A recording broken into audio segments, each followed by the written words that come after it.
dhawow Bulsho Sports si aad lacag u dhigatid isla markaana ula baxdid isku xiro labada app ee Bulsho Sports iyo Bulsho e-wallet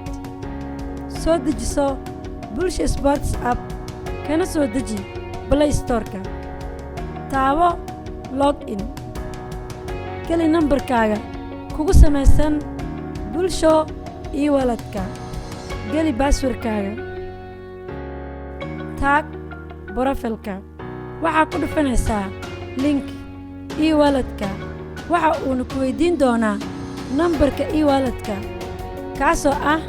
mid u diiwaan gashan si customer ah geli nambarka kadib waxaad arki doontaa hubinta macluumaadka e-wallet-kaaga oo dheh haddii ay saxan tahay waxaa kuu soo dhici doono 4 nambar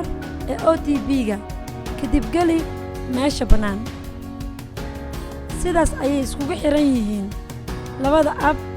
ee Bulsho Sports iyo Bulsho e-wallet isku xirkuna waa hal mar oo kaliya hadda waa dhigan kartaa lacag waana la bixi kartaa mahadsanidin